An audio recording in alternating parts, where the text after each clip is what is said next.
Okay, so Bez Hashem, today's daf is Daf Chof Tes Masechta Gittin, and we're going to begin from the Toshma. So the Toshma is about like 17 lines at the bottom of Chof Tes. So I'm going to make it bigger so everybody can see it. And here we are. So what we're discussing over here is the Mishnah says, what happens if you hear about somebody that's a condemned man? In other words, the Bezdin, a court, not Bezdin, a court said that he is condemned, we're condemning this person to death. So the assumption is, the Gemara, the Mishnah said that we assume that they followed through and killed him. And therefore you assume that he's dead. And therefore, if his wife was a Kohen or the wife of a Kohen, she should stop eating truma. Even though we don't know for sure they killed him, but once you heard that the verdict was Misa, death, they followed through. So Rav Yosef said we could only say that by a Goyish court. By Yiddish court, then a person, we don't consider it that he's for sure dead, because even though they paskin, they said that he's Lemisa, but could be they saw a merit as chus. And therefore, they call back and recall the whole court, and therefore you don't for sure say he died. He's only suffix. You treat him. You give a chumrei chaim and chumrei mesim. You treat it as a suffix, and you always go strict. Maybe he's alive, maybe he's dead. That's what Rav Yosef said after the Gemara. So here we are. Tashma, come in here. Shama ben Bezdin shel Yisrael sheyamrim. If they heard from the Bezdin of the Jewish court that they said, the Jewish court made a pronouncement, Ish Pliny Mace. This person died, Ish Pliny Narek. This person we killed. So sometimes Bezdin will kill a person because Arba Mises Bezdin, as you're familiar with from the Chumash. But what's not so familiar is that sometimes if a person is a violator of Loisa says, and he gets Malchus, and the Bezdin doesn't know what to do with this person, they will lock him into a prison. And No, this is a person that give Malchus, and he does the Aveira again, and they give him Malchus, and they give him a Malchus again. He keeps doing the Aveira. Bezdrin. And them into a miklat, no? This is if he kills somebody, b'shoigig. But here, Bezdin will put him into a tfisa, a prison, and they feed him so'oirim. We're going to learn about him Sanhedrin, and then he dies by himself. That's only Jewish courts do that. Or if they give him Arba Mises Bezdin. Yasius Ishta. As soon as you heard that, although you don't know for sure if they follow through, his wife is permitted to get married.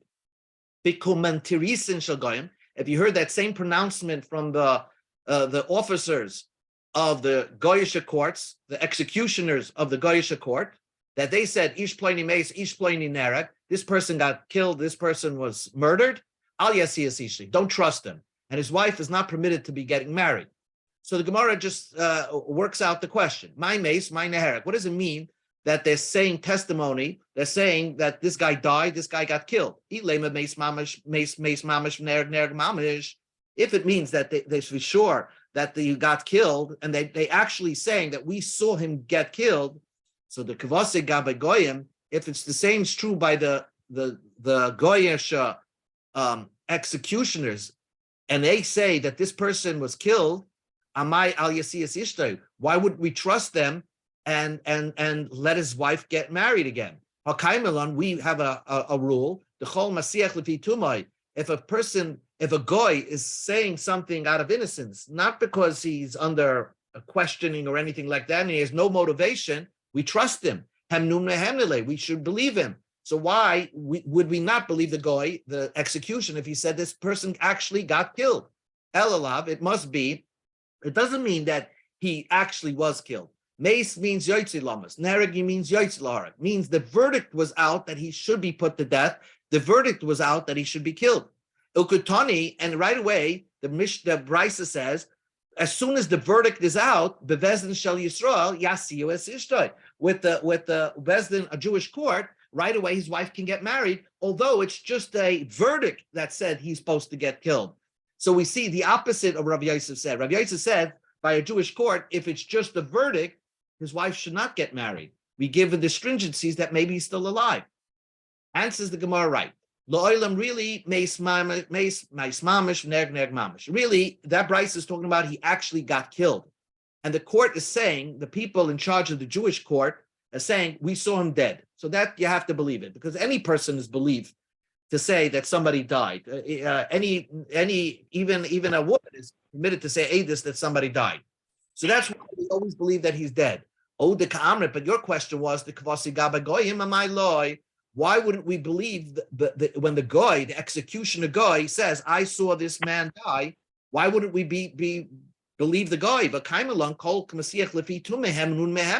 when a goy speaks out of innocence, under no motivation, we trust him. So why wouldn't I trust the executioner? Answers the Gemara, right. That's by any we believe. Any guy that would say that, we believe him. If he's not involved with killing people, he's not part of the court system or executioner staff, but then we would believe them. But it's something that he is involved in, that means that is he is the one that's doing the killing. So then, even if he says that this person died, we killed him, we don't trust him. They tend to lie, to exaggerate. They want to show that we kill people, and we have a court system that kills people right away. So we don't trust him if he would say that he actually died. So that's the first version of Rav Yosef. Ika de Amri, others say, Amr Rav Yosef said the opposite.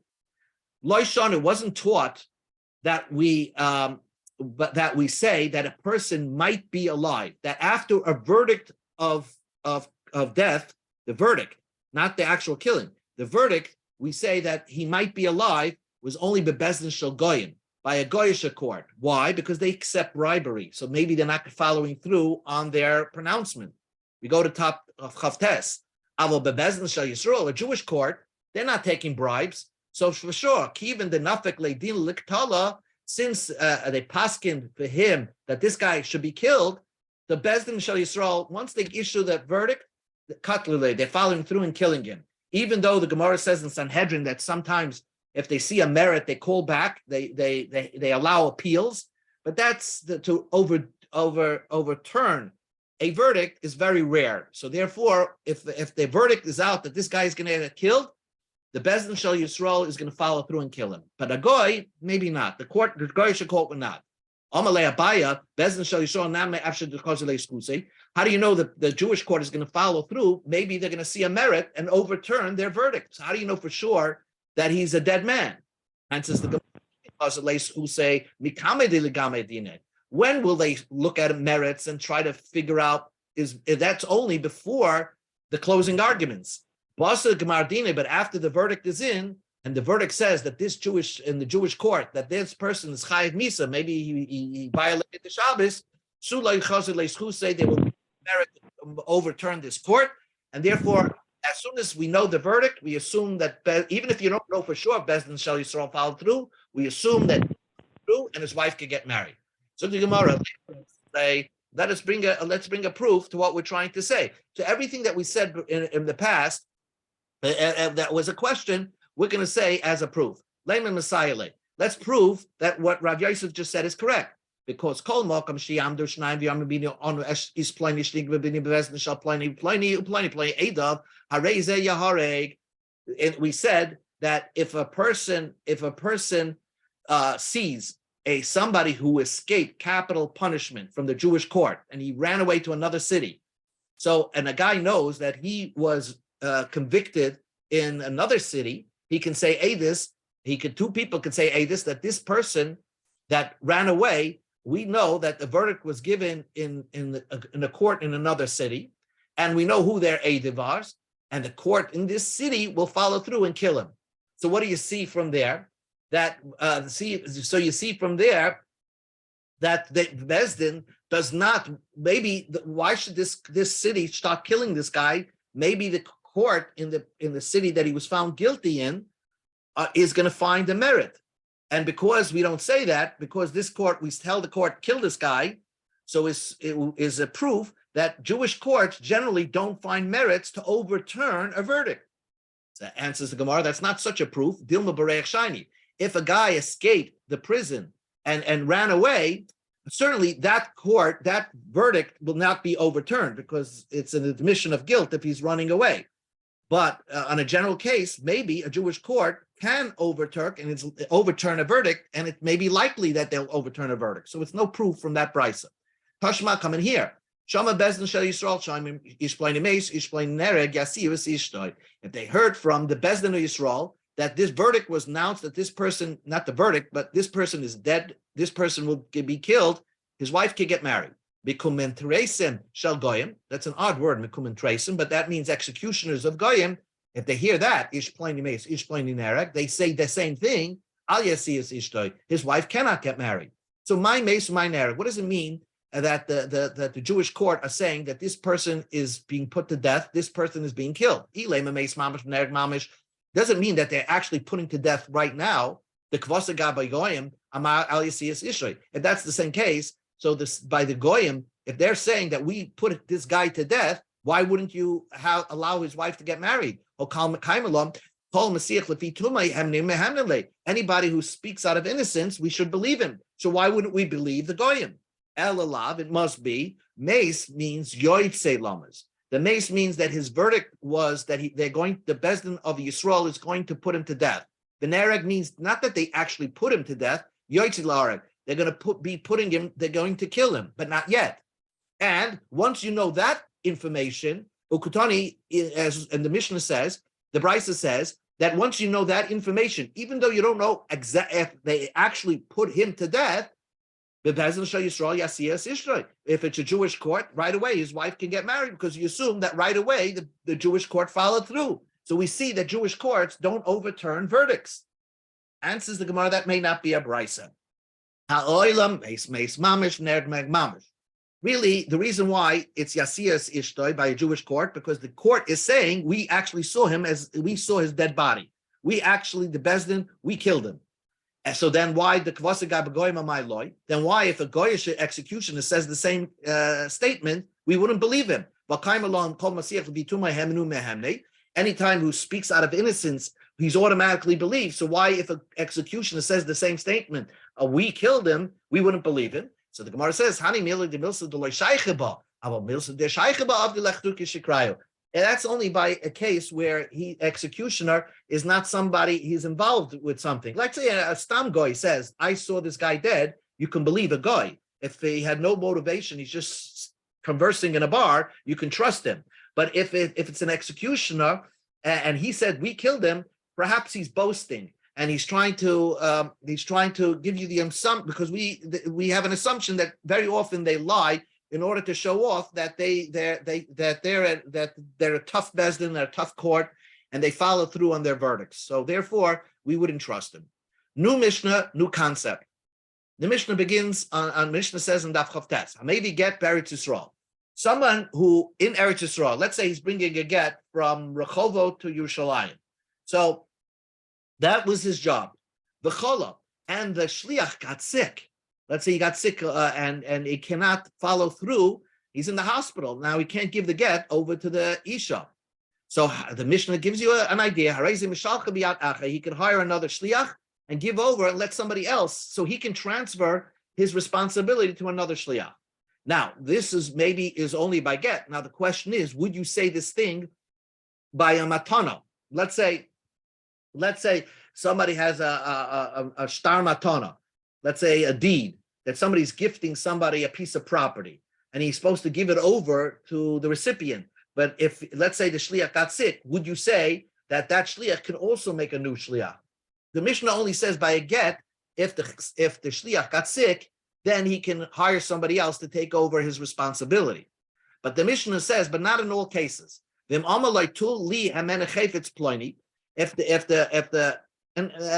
the man said, I want you to take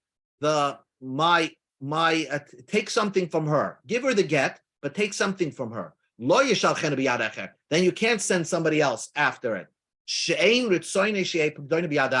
Because maybe the husband who made this shliach, because he trusted him that he's going to give the get and make sure to take the item that he deposited by his wife, take it back. Maybe it's a piece of jewelry. And therefore, he wouldn't want that somebody else should be the shliach to hold on to his pikadon, the thing that he deposited by her. Therefore, the Mishnah says he should not make another shliach. What happens if he does? Is it a good get? We'll see this in the Gemara. Let's do the Gemara. Amar Rav Kana asked. Rav Kana made a statement. Our Mishnah says that only if a shliach can transfer and make a new shliach is chola tanan. Only if he got sick. But if he's not sick, he just doesn't want to follow through. We don't give him the right to make another shliach. The Mishnah actually gives you an example that he did get sick. So the Gemara says, Mahu the same. I would have thought that even though he's not sick, he could still hire somebody else to finish the job if he doesn't want to do it. Why does the Mishnah give you an example that the shliach got sick? He's in the hospital. It's just giving you a case that this is what happens, and that's why normally the reason why you make another shliach is because you can't follow through. So that's why Kamash Malan. So Rav Kana tells you very strict. It's very strict. Any shliach is not allowed to make another shliach. Only in the case he's sick and he's an oinus, then we give him the permission to make another shliach. Now the Gemara says a question. Hey Chadami, what does our Mishnah say? What did the husband say to the shliach? Either amalei hoylech. If he says, I want you bring this get to my wife, so why not? Even if the shliach did not get sick, why can't he hire another shliach? Why can't he hire another shliach? Even if he didn't get sick, all the husband is interested is that the get gets to his wife. But if he was specific and says, I want you to bring the get to my wife, then even when he got sick, we shouldn't allow him to hire a new shliach, because he's specific and said, I want you to take the get. If we're going to say our mission is Rav Shimon Gamliel never allows a shliach to hire another shliach. Even if he got sick, we wouldn't allow this whole situation. The Tanya we learned in the Brisa. If a guy says, take this get to my wife, you could say it, send it on with somebody else. If he says, I want you to do it, then you can't make another shliach. No matter what, a shliach can't hire another shliach. So what does our Mishnah make the saying? Why is our Mishnah saying only if he gets sick, then you could hire another shliach? From this brisa, it seems that sick doesn't play a role here at all. Answers the Gemara, the brisa says hoylech, that when he says, bring this get to my wife, you could hire another shliach. The brisa forgot to leave out that the brisa also means that only if he's sick, he could hire somebody else. I could say that our Mishnah again, is talking about at hoylech. Our Mishnah said, you should take it. And the brisa says, you can't hire another shliach, but the brisa would admit, v'cholashani. Our Mishnah is talking about where he got sick. So you could, if he's sick, then of course the husband wouldn't have kapeda, wouldn't mind that he hires another shliach. If you want, I could say our Mishnah is Rav Shimon ben Gamliel. Our Mishnah goes according to Rav Shimon ben Gamliel, even though Rav Shimon ben Gamliel said in the brisa, "Ein shliach oisa shliach," that a shliach can't make another shliach. But Rav Shimon ben Gamliel said it was talking about in a normal situation. But our Mishnah is talking about when a guy got sick. So therefore, when he got sick, even Rav Shimon ben Gamliel would agree that a shliach could make another shliach. Now we're going to see what is the reason why. We're going to see why some situations the shliach cannot hire another shliach. And look at this. And this will give you the crux of what we're talking about over here. So now we learned in the Mishnah, because I would think, why not? What's the whole problem with a shliach hiring another shliach? So now we learned in the Mishnah, maybe get Our Mishnah gives you the leniency that you could hire another shliach to take your place. Or a minhi, but I'll ask you a contradiction. If a man said to two people, give a get to my wife, so really he didn't give them a get. So what he's basically saying is, you two should write a get and give it to my wife. He told three people specifically, and with three people you must be specific because they're a bezdin. They potentially could hire somebody else to write the get. But if he said, I want you three to write the get and give it to my wife, Hare Elu, these people, Yichtavu must write the get, V'yitnu and give it. But they're the only ones that can give the get, Ava Shliach Loi, but they can't give over that responsibility to another Shliach. So what you see from that brisa is Ein Shliach Oisa Shliach. So how can our Mishnah say that you could make another shliach? Amar Abaya said, Hasam Taimamai. Over there, the reason why we don't allow the shliach, those people, to hire another shliach, they can't hire a sofer to do it or something like that, mishum bezoyin the baal, because it's an embarrassment for the husband. Really, the husband didn't give these guys a get. He told them, go write the get. Now, if they hire a sofer to write the get, then basically it will be known that the husband is illiterate and that he doesn't know how to write a get. So therefore, he has a kapeda. He's very concerned that the word should not get out, that he doesn't know how to write get. He doesn't know how to write a get. Therefore, they have to do it. If you tell two people, you should be involved in taking care of my get, they can't hire a sofer. They must be the ones to write the get. Hacha, over here, the husband gave the shliach a complete get. So Baal, like Kopet, the husband will not mind if he can't do it because he got sick, he should give over the get to somebody else. So that's a bias resolving of the two brises. Rava says no. If it has to do with words are not given over to a shliach. What does that mean? The difference between our Mishnah and the brisa is that our Mishnah, basically, the husband gave a get, a full document to the shliach.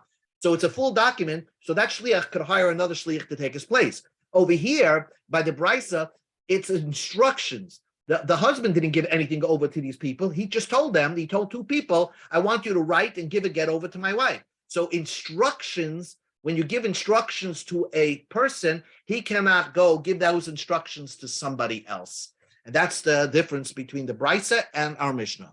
My benayu, what would be the difference between Abaya and Rava? So Ike benayu shliach matana plukted Rav Shmuel. Rav Amar matana einik get, uShmuel Amar meik get. What the difference would be, but let's say somebody wants to gift something to somebody else. So he says, let's say he writes down, he says he wants to gift a piece of land to somebody.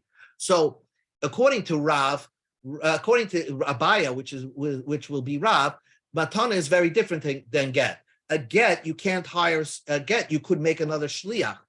But because Rav will be like Rava, that a get you can't hire, you could hire another shliach, but matana, a get you can't hire another shliach. A get you can't hire another shliach because there's embarrassment. So Rav is like Abaya. But matana, there is no embarrassment. He can't write a deed because really the recipient of a matana is the one that's supposed to write the document. So he's doing the recipient a favor by writing the document. So he's not embarrassed if these two people that he told to write the document to give their responsibility over to a scribe to do it. So therefore, Rav is like Abaya, that matana is not like a get, and therefore, by matana, in the same situation, if he says tnu matana leploni, they can hire a sofer to do it. Ushmuel ama matana harei get. Shmuel says a gift is like a get, and therefore, the same way that when a guy said, "I want you to write my get," if we don't give, he can't hire. Those people can't hire a sofer. Because instructions cannot be given over to a shliach, so therefore matana also cannot be. If he gave instructions to people, write a shtar matana for somebody that I'm giving somebody a gift, they can't hire a scribe to do it. They must do it themselves. Okay. Vim amaloi. We learned in our Mishnah. If the husband said to the shliach, listen, I want you to bring this get to my wife, but when you're giving the get to my wife, take back a piece of jewelry, a pekodin that I had by her. So Amar Shlakish, so the Mishnah said that shliach cannot hire another shliach. Amar Shlakish, or Shlakish says, Kan Shana Rebbe taught us, Ein Hashoy Shoy Lahashav and Hashoy Shoy Lahasker. This is the whole point of Rebbe's din is like this. Really, if the guy followed through and gave another shliach the responsibility, the second shliach that gives over the get to this woman, it's a good get. The problem is that she's supposed to give him a piece of jewelry. Well, they did something wrong. And Rebbe taught us that when somebody gives you, if you lend somebody to somebody, he cannot lend it to somebody else. If you rent something to somebody, he can't, Airbnb it to somebody else. The point is that that there's a kapeda. The husband is specific, doesn't want somebody else besides his own shliach to carry the jewelry back to him. So that's just a kapeda, but really the get would be a good get if that shliach would make a second shliach. Amalei Rabbi Yochanan said no. Rebbe doesn't have to teach us that idea. If someone says to you, go pick up something from that I deposited by somebody, you can't hire somebody else to do it because I specifically hired that person to do it. And maybe I don't want to hire. I don't trust that other guy. Maybe he's going to break it on the way back to me. So therefore, every kid in yeshiva knows that. So that's not the point of this Mishnah. The point of the Mishnah, according to Rabbi Yochanan, is very, very strong. That even in this case, when he said, give this get to my wife and pick up a deposit from her, if he gives it to another shliach and he gives over the get to the wife, it's not going to be a good get. Why? Because sometimes because maybe involved here could be specific instructions. The nasa kamisha alma al tigarsha el babayis v'girsha baliyah al tigarsha el b'min v'girsha b'small. Sometimes a husband can make a nonsense type of condition and says, "Listen, I want you to only give the get if my wife is on the first floor, not if she's on the second floor of the house, or I want you to give it to her in her right hand, not her left hand." So these are nonsense, but these are conditions that would affect the get. So now the Gemara explains. The Kuli Alma, everybody would agree. If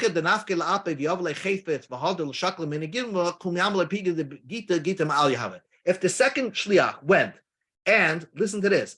He actually said, "Ma'am, give me back the object that the husband deposited by you, the jewelry, let's say," and then he gives her a get. Rabbi Yochanan would say that's a good get. Nobody has such he got back the item, and the get was a good get because that's the whole point, giving her a get. He pligi. When would Rabbi Yochanan argue from Shlokish? Hechad the Kamalei, if he said, "Skol minab chayfetz v'hada havla gita." First, take from her the chayfetz and then give her the get. He specifically gave those instructions to the first shliach. The first shliach did not give over the instructions to the second shliach. So the order should be that he first wants his object and then give her the get. So the second shliach maybe is not going to follow through. But Azal Iyu, the second shliach went, and he has these instructions, but first, V'yavla Giti, he first gave her the get, and then he took the object from her. Well, since he did not follow the exact instructions of the husband, so therefore, the get would be puzzle in that case. Rabbi Yochanan paisel by the kol shken b'shlucha. Even if the first shliach messed up, so the get is puzzle, certainly the shliach will, the second, if this first shliach makes another shliach, if he made that mess up, it's a get puzzle. Rav Shlokish says when a person wants his item back, he doesn't care if the get goes first and gets the item, or if he gives the get first and he receives the item second. So therefore, in all situations, the get is kosher. So back to the Mishnah, so you clearly understand it. The Mishnah said that if he has a condition, I want to receive from her an item back, he cannot hire another shliach. That is only if he did hire another shliach. According to Rish Lakish, it's a good get. According to Rabbi Yochanan, sometimes it's not going to be a good get if the second shliach did not follow the exact instructions. If he actually gave her the get and took back the item, maybe the husband had kapeda that he only wanted her to give the get to receive the chayfetz first and then give her the get. So therefore, according to Rabbi Yochanan, it would be possible. Let's do the Mishnah for another minute and then we'll stop. Maybe get Medina Siyam. A person brought a get from Medina Siyam. Now here is a little bit different than the Mishnah. He came from Italy, let's say, and he brought a get back to Eretz Yisrael. V'chola, and he got sick in Eretz Yisrael. So let's say he can't follow through and giving it to the get to the wife. So oysa shliach bebezin. So then he goes to Bezin, who makes a court in his hospital room, and he points somebody to be a new shliach. And that second guy becomes the shliach. But he says in front of the Bezdin, his befani nechtem. Now, then that Bezdin empowers the second shliach that he's automatically believed when he gives it over to the lady. And the ein shliach achrein, the last shliach, does not have to he doesn't have to say befani nechtem. Ella oime shliach bezdin ani. All he has to say is, I am a shliach bezdin, and that suffices. That will be enough. Because by saying shliach bezdin, He's saying, I'm a kosher person, and Bezdin did it bekashrus. So the second shliach just gives it to her and doesn't have to say funny nachon. He says, I'm a shliach Bezdin because I'm not the original shliach. The original shliach is in the hospital somewhere, and I was appointed by the Bezdin to take over his place. And that's how you handle a shliach, oisha shliach, if he's coming from Medina Sayyam and coming from overseas. Okay, we'll stop here. Tomorrow we'll just catch up a little bit from this daf and finish up. Shkoyach, bro.